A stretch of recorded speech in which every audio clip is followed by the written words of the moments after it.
We are recording the interview of Thomas Jones. This interview is being conducted by Jennifer Seavey from Wright State University's Veteran Voices Project.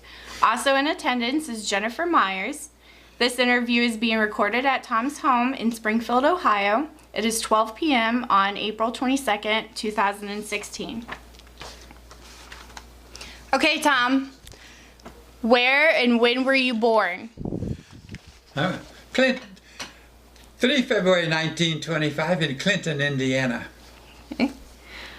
Who were your parents? Say again. Who were your parents? Thomas J. and Ruth Jones of Clinton, Indiana. My dad served World War I in France. Okay. Okay. What did your mom do? She was a housekeeper mostly. Okay. Mother. Oh, I'm hamming it up again. Go ahead. Do you have any siblings? Do I have children? Siblings. I have. Siblings. Brother, sister. Siblings.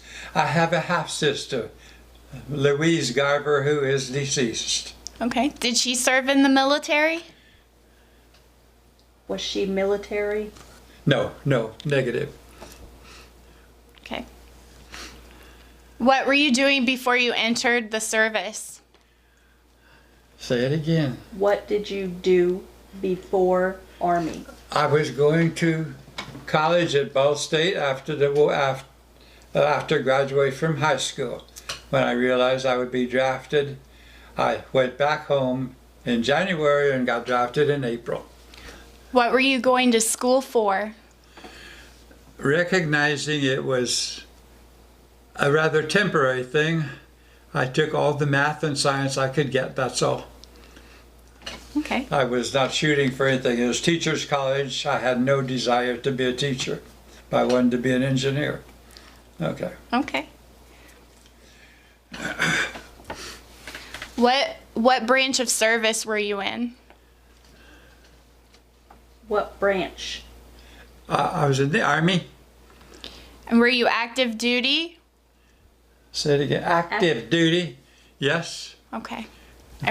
From April 43 till January 46. Were you drafted? Drafted. Okay. Did you choose the Army or did the Army choose you? I think. Did you pick the Army or did they pick you? Well, as I say, tempting to be amusing in paper you have.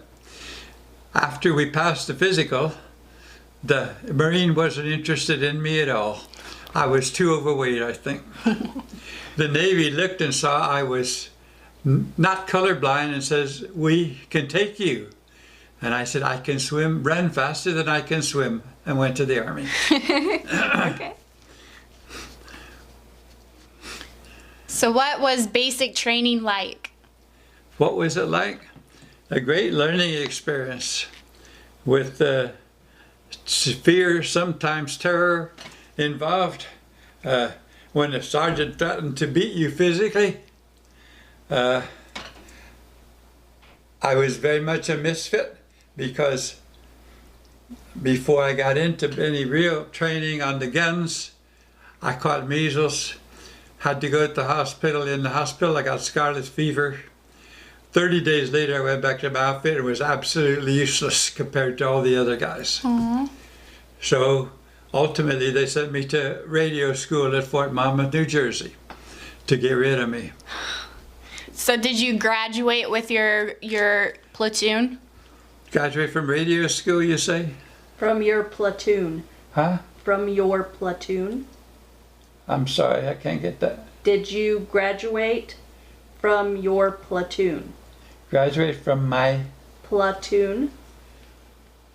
I don't know that word. Sorry, Jennifer. You're okay. Platoon. Did you graduate with them? Well, as I say, they sent me there to radio school. Then I went back to a casual outfit. Do you know what a casual outfit is? No. Shall I tell you? It's a place where they keep soldiers en route. Whole battalion, whole batteries and battalions of them waiting to get an assignment or going to an assignment.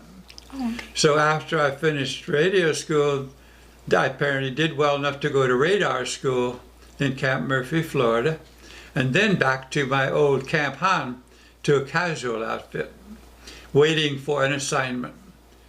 And then we got an assignment and were shipped overseas. Okay.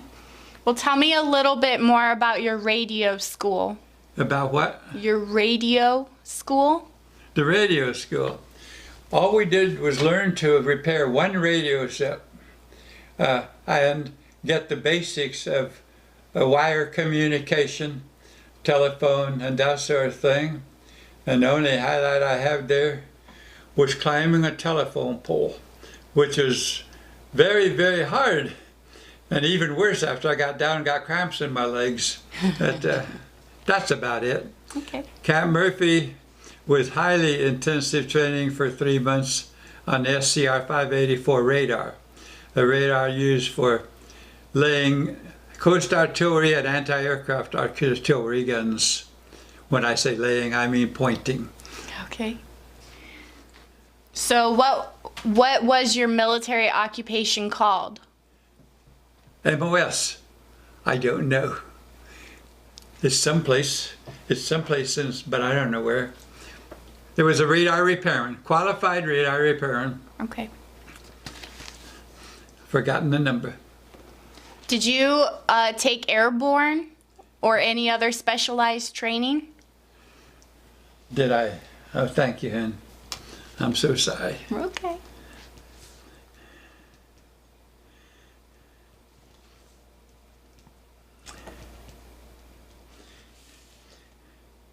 No, only the repair training, and then ultimately joined an outfit, but we got a while to get there yet. Okay. How did you adapt to military life since you were drafted?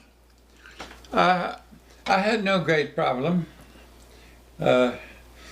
Maybe because the first sergeant stood up the first day and says, "If anybody doesn't think I'm boss, we'll go out behind the latrine." And he was a hulking Hispanic that I think was looking for a fight. So anyway, that scared this kid, and I towed the line after that pretty well. Okay. So where all did you serve? Where all did you serve? I don't get that. Where are... This is a pain, I'm sorry. No, stop apologizing. You're fine. Where did I serve? Okay. Well, we're at Camp Han in a casual camp. So I'll just rip through for you a little bit. We went from there to Camp Ord, Fort Ord, which is up closer to San Francisco. We had 2 weeks intensive training there prior to going overseas. In the paper I gave you, I mentioned going through an infiltration course. You know, other people talked about infiltration courses? I'll take a moment if you like. It's about 100-yard course where you crawl on your tummy with your gun between your elbows with live ammunition going over your head about 3 feet high. Machine guns going back and forth, and they teach you to keep your head down there. You don't need much coaxing because it's live. That's where I first lost my hearing, because I ran into a simulated mine with an explosion close by, and my ears started ringing. And 60 years later, 50 years, let's see. When I was 60, I was pretty deaf. And now I'm 90 and I'm very deaf. Did you serve abroad? Did I? Did you go overseas? I went overseas. I'll continue. From Fort Ord, after 2 weeks training, including shooting the rifle again on the courses and going through the infiltration course and the usual calisthenics, we went to Angel Island in San Francisco Bay next to Alcatraz. I think it was so nobody could get away. Anyway, later we boarded a ship went back to the docks and got on a troop ship, and some 3 weeks later landed in Noumea, New Caledonia, a French possession. And it was sort of a stop. We went to a casual camp there and ultimately had orders to get to our outfit. We got on another ship up to Milne Bay, New Guinea. While the battle was still presumably going on in New Guinea, I saw no action there at all. And then from Milne Bay, caught a little army transport down to, I made a mistake there. It was not Milne Bay, it was Finschhafen, then down to Milne Bay where I joined my outfit, 269th Coast Artillery. They took us up the gravelly beach at low tide to our outfit, and the CR-584 radar was there. I'm going to be employed well here, except it was all sealed up. They're getting ready to move. Instead of being Coast Artillery, they took us in our spare time and made us port battalion, where you're loading and unloading ships. We did that. Then came word, we're moving out. We got on another ship, went up to Hollandia in north part of New Guinea, sat in the harbor for 4 or 5 days, joined a convoy going north.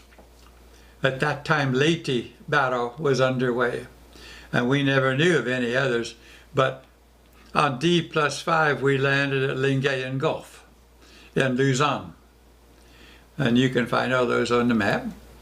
And that was where we were going to go in and get our guns and become fighting men. Never did really happen. I can go on from there if you like. Okay, I was assigned, much in that document you have, I was assigned at first to help unload the ship. So we sat on the ship there and unloaded it for 4 or 5 days. Then we went to join our outfit. Each night on the ship, there were bombing attacks on there, and so it was a little uncomfortable being out in the middle of a bay with bombs dropping around. But anyway, nothing of consequence happened there. And then we went to join the outfit, and what a surprise. We had suddenly changed our occupation. On Luzon, for the first time in the Pacific, well, maybe Leyte too, but for the first time in the Pacific, they needed a long-haul capability. All the other islands were small. Now there's an island maybe 150 miles long, and they needed a hull. And we suddenly became a highway transportation division with trucks. And the first night out, I learned, I didn't have a civilian driver's license. First night out, I learned to drive a truck and double clutch. You know what double clutch is? It's an operation to get the gears to mesh. And so that's what we did then until the war was over. And I mentioned there one time then when I was assigned to a convoy, I found it was 3 semi-trailers came, and without training or any wherewithal or discussion, I became a driver of a semi-trailer and did that for a while. No real danger, maybe more danger from hijacking than from the enemy. There were snipers, bullet might hit a truck, but never felt personal. You know, if you have to shoot at somebody or somebody shooting at you, then it's personal. That never happened to me ever, thank goodness. Let's see. What were you transporting? Pardon? What were you transporting? What were you transporting? Oh, everything. We would haul food, gasoline out to Clark Air Force Base. We'd go down the docks and load a 6x6 truck, have it loaded, take it to Clark Air Force Base, drop the tailgate, back up and throw the drums off of the bed of the truck and pull out and go back to docks again. That's the way we unloaded. Recently saw a ad, I think, on TV where some gal backed her BMW up and got rid of her boyfriend's clothes in the same way. You see that one? It's kind of cute. So let's see then. That was about it. Driving was hazardous. I had a couple of wrecks. So much dust you couldn't see. And we followed very close. I once rear-ended a guy in front of me and got 5 stitches in my lip. And another time I had a sailor, had a semi, and was supposed to bring prisoners back from up north, a prison camp up north. We took the load up, and then when we came back, the officer in charge says, "It's too late, it's going to be dark, and we don't want to haul prisoners after dark." I came back empty, and a truck going down a hill, truck coming toward me blinded me. I moved over, I caught a culvert, and I ended up going off the road. And when I hit, stomach was burned by the steering wheel and damage on elbows and knees, which ended my driving. And while I was recovering, I work in the orderly room, and now the war's over. People are going home fast, people are coming in fast. And so when the company clerk left, they made me be a company clerk. And I was company clerk until I started home. Then I went to another casual camp to wait. Then from there to the bay, a barge out into the bay, and up a cargo net onto the USS Hancock aircraft carrier, which had been equipped to carry 5,000 troops home in one trip. And that about ends almost everything. You want to go to Camp Stoneman with me, the first place we went? Then a steak and milk, wow. And then a 3-day train ride back to Indiana. And there they told us that we'd be released Saturday. On Thursday we'd be released Saturday unless we had a medical complaint. My ears were still ringing, but no way was I gonna wait until Tuesday to get an exam. I went with the rest of them. Nobody volunteered. So I got home Saturday. And that was about my Army experience, the end of it. All detailed there. What were your duties when you were on the aircraft and on the ships before you could get to your unit? My duties when I was... When you were traveling by ship? Oh, okay. Hardly any duties. Anything to relieve the boredom. We played cards all day. On the aircraft carrier, it's kind of interesting. The chaplain gave us 15 softballs, and there was a net behind one of the elevators off the side of the thing. So that was home plate, and we hit into the superstructure at left field.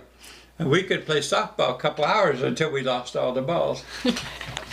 There was some duties performed, like they wanted us to do some chipping and painting. We tried sometime, and sometime we gold bricked. Other ships you had nothing to do. The 2 other rides I had from San Francisco and from New Caledonia, nothing, just loaf around, lay on the deck, whatever. A very interesting short part, from Finchhaven to New Guinea, we rode a little Army mail boat. And it was maybe 150 feet long, a little one. And they said, first 30 people can go. And I started to pack my bag and go down and sign up. The fellows with us said, I'm not going down until they got 30 people. We'll stay here and wait out the war. Okay. I went down, I got on that little boat, and we rode swells for 2 days. I was seasick instantly, but I was able to walk off. Some guys had to be carried off. You can read an interesting thing about toilet facilities there on that, if you like. We don't. Do you see it there? You have to share it. Huh? Can you share it? Okay. You want me to discuss it? Yeah. That was a 2x4 structure hanging over the fantail. A one-holer. And with absolutely no privacy, you manage, you go sit on the thing, and in those swells, your butt would be from 20 feet up to 2 feet from the water, up and down. And so that was interesting part of that little 2-day trip. Lots of little things like that. That's great. So while you were overseas, did you see any combat? Not true combat, no. I saw Japanese soldiers. I helped bury soldiers after a battle, but we were not a combat unit, we were a support unit.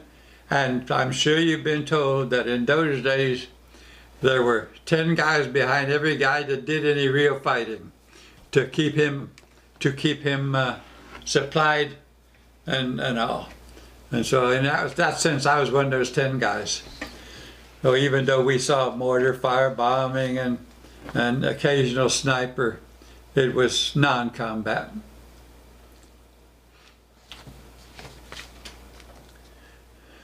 So what kind of friendships did you form when you were in the Army? Well, many friendships were fleeting. You meet somebody, you're buddy with them, and you never see them again. On a personal relations sense, I might mention this. At Camp Han, there were 4 guys who were good buddies. We were all radar trained. The power plant operator, radar repairman. 3 of us went overseas. The other regularly went to medics for his back and said he wasn't going to go overseas. I already mentioned Fitzhaven. They said go down to the boat, and 2 guys stayed behind to help me in many of my attitudes that came later in life. The Bulge, well, first of all, let's talk about Leyte. They emptied that casual camp to go to Leyte and threw them into combat. Those 2 guys were wounded. We got out from under that just because we followed our orders and left. From Camp Han, the person who stayed was thrown into Battle of the Bulge and killed. Also, 2 high school friends of mine that rode the bus from my hometown to the draft center. While we were in Camp Han, they volunteered for parachutes, and they ended up in the Bulge, and they are deceased. So, aside from that, I have never kept in touch with friends that I made, only fleeting friends. Okay. Would you want to share the story of the grenades? You and your friends throwing the grenades? I'm sorry. Do you want to share the story about the grenades? About? The grenades. The what? The grenades. I don't get that. What part are we talking about? Oh, okay, I can share that. Part of it. Parts marked out I don't want discussed. But after the war, where we had buried out there, where we'd buried Japanese and all, where there was a battle half a mile away. After the war, it's all calmed down. We used to go out there souvenir hunting, and I had a beautiful 31 caliber rifle and a little hand-carried 25 caliber bipod machine gun. I was going to bring them home, but when come time to go home, I forgot them. But while we were out there, we found a cache of Japanese ammo. So we filtered through this and take as much 25 and 31 caliber ammo as we could carry, just to use for plunking as we did around camp there. Well, we also found Japanese hand grenades, and my friend wanted to throw one. I demurred. I tried to talk him out of it, but we threw it ultimately and jumped in a foxhole and laughed when we got the boom, and that was all of the experiment. And off the record, you see. Yep. So when you were driving, you said there was a danger of hijackers. Did you have that experience at all? I didn't get most of that. Did you ever get hijacked? Hijacks? No, but as I say, that was probably one of the greater dangers. It did happen often, and I think the battery lost one person who was killed by a hijacker who was trying to, I had been told, I'd never experienced it, that if somebody jumps on the truck and starts throwing stuff off, let them. That's all, because that's what they really did if you're going slow. You see, and sometimes you drove 10 miles an hour for hours and hours and hours.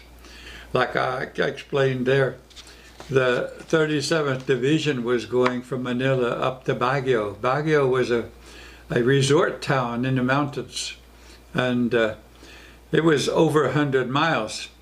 We had a probably 50 truck convoy going 10 miles an hour, 2 trips from the docks at Manila up to Baguio. And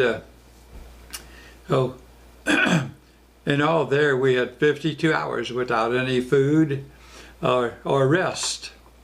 Then when we finally, on the way back, we stopped to beg food at a roadside encampment, and they told us to be sure and bring our rifles, because nobody would be allowed in the chow line without a rifle, because the week before the Japanese had sniped at the chow line and got a couple of guys. So we took our rifles and got our first meal in over 48 hours. That was the hardest we had to work. But because we worked 20 hours a day sometime, with 8 hours off and then go out again, I lost a lot of weight, about 30 pounds in 6 weeks or so.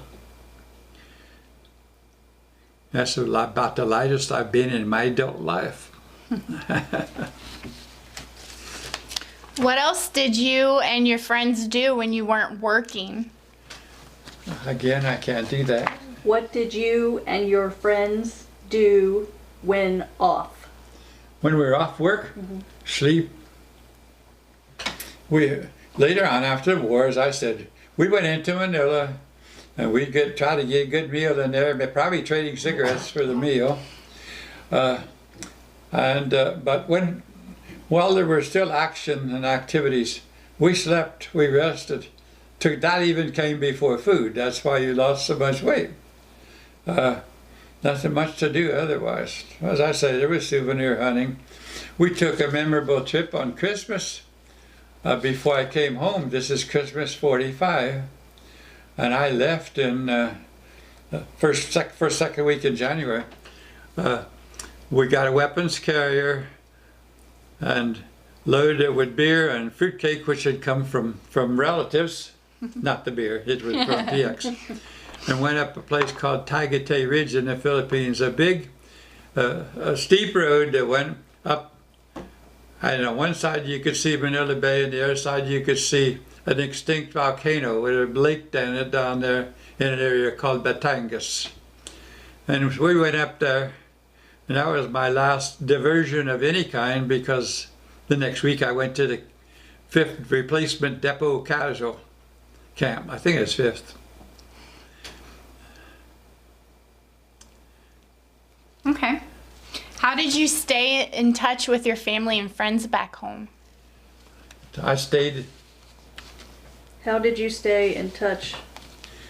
I said, it started to say email. What did they, V-mail?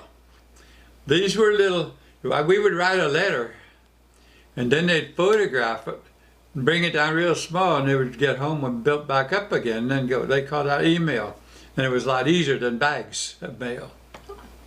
Okay. Speaking of mail, while I was unloading the ship in Lingayengo, the mail did come. We hadn't had mail for weeks, and there I learned of several of these people who had passed away, including a friend, next door neighbor, a lady, who had died in the meantime. Kind of touching. I sat there and read the thing, and it's over, you know. So what did you do when you came back home? You ever hear 5220? Not yet. Well, we most of us belong to 5220. The government gave us $20 a week for 52 weeks, as long as we were not employed.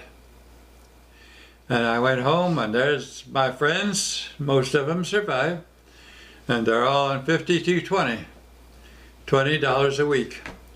I immediately took up with her grandmom, and so for a good while I was on 5220, $20 a week. Once a week you went and told them you couldn't find a job.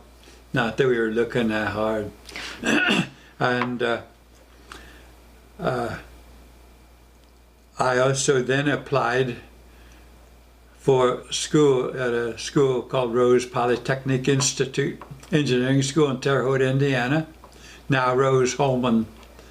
And I applied there. I started there in January of '46. So I took 5220 for 6 months and went to school. And after 3 months and decided we could make it, we were married, her grandma and I. And 33 months later, graduated with honors and got a job at Wright Field. Down the road.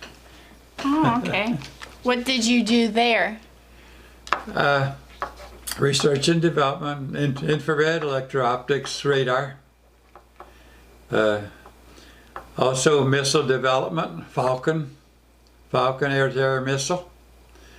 And then I took a job at Westinghouse, Baltimore, Air Arm Division, which later became a defense center.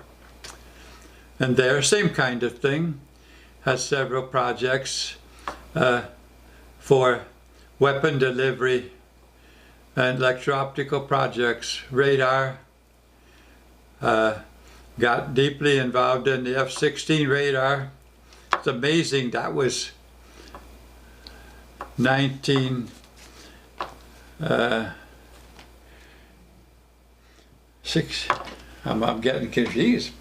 I retired. It was 1976 when the F-16 radar competition was on. We won that, and generations of that radar are still continuing with generations of the airplane today. Okay. They really have a long life. And one of my plum assignments then was to head a small Belgian company that was monitoring co-production of parts of the F-16 radar in Belgium. I spent 3.5 years in Belgium. Came home, worked more of the same, and also system engineering, and retired. Did your family go with you to Belgium? Yes, my wife went with me to Belgium. The kids were grown, and her mom was in, where were they then? Oh, they were in Yokosuka, in Japan. Her mom and her husband were in Japan. And Susan and her husband were in Michigan. My son was in Baltimore. I wanted him to go with us and get a European education. He had other ideas, he stayed. He was adult, so that's the way I went. Did any of your children serve in the military? Say again? Did any of your children serve in the military? No, they did not. Okay. I should mention, Nancy, her mom, was in a very real sense military, in that she was a military wife. And she traveled to Japan twice, and Wright Field for one session. And I don't know where else. That's about most of it, I guess, huh? Washington, D.C. Oh, Washington and Close enough. Okay. So, when you came home from the war, how were you received by the community? I wouldn't say anything special one way or the other. Just matter of factly, like, glad to see you home. That's it.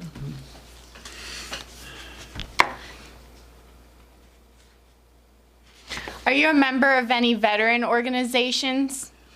Any? Veteran organizations? No, I have been a member of the American Legion and VFW, and I still have thought about rejoining the VFW since it's close by and a good outfit. I haven't got around to it yet, but I'll see one of these days that it happens. So. Have you ever taken the honor flight in Dayton? Have I ever taken honor flight. Honor flight. honor? Oh yeah. Went on the honor flight. Delightful. Met a young lady there who was my guardian. Keep in touch with her. Went to the honor flight reunion last November, I think, and she was there. And I plan to see her in May when she's going on another honor flight, and I hope to be at the reception at the airport in May, Okay. depending on my health and the weather, and whether I drive down there, whether my car's working, and so on. So what happened when you were on the honor flight? Do you want to share anything about it? Anything else? Okay. First of all, I was surprised because they talked to Nancy, young lady behind them. Are they back there? Huh? They talked to Nancy. She must have given them a real story, because when I showed up, my guardian was a registered ER nurse from Miami Valley. And anyway, she took good care of me and hung in there well with me. And I told you about this lady named Jill. What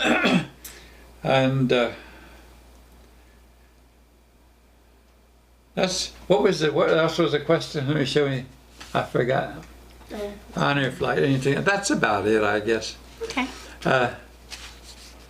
It was quite an experience. The people here, this guy Tom told me about it, that you met, told me about it, and then I applied. And I have since told other people here, and quite a few of us from here, probably I would guess 8 of us from here have been on honor flight. Okay. Here in the old folks' home. So how did your military experience affect your life? Well, read your last chapter down there. But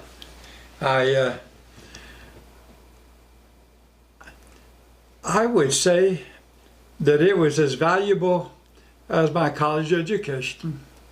It really was. I learned discipline. I learned you had to do things you didn't like to do. You had to take orders you didn't like to do. I just felt that I grew up a lot then. I did a lot better in school afterwards than I probably would have done, and was able to graduate with honors. It taught me to work, to persevere in spite. And in other words, you start as a spoiled teenager and you come out half a man. Okay? Mm-hmm. I think universal military training ought to exist for every man and woman between the age of 18 and 21 for 1 year, if only that, just to get them away from home and let them learn to interface in a disciplined environment. my feeling. So how has your military experience impacted your feelings about war and military in general? I'm sorry, honey. Where? Military service impact being. War is necessary. It's an unfortunate necessity. The necessity is abused. Politicians often go to war when they shouldn't. You should go to war for your own protection and to protect your way of life. Then you should fight to the death to win. What we have done in World War II, we did. Since then, most of the wars have been for political reasons, and they have been stopped without winning. Perhaps not losing, but without winning. What's the point of a war there? I don't understand that part. Okay? What message would you like to leave for future generations who will hear this interview? I've just given it to you. Get prepared. Grow up. Recognize that readiness for war for our nation is of paramount importance, and using it is a major and serious decision that should not be lightly considered. Okay? Okay. Is there anything else you feel that we haven't discussed or should be added to this interview? I don't think I told you about. Did I tell you about measles? No. Yeah. And Scott, I did. Okay, that's all. That's good. Okay. All right, well then that concludes our interview, and thank you for your service. Oh, you're quite welcome. Thank you.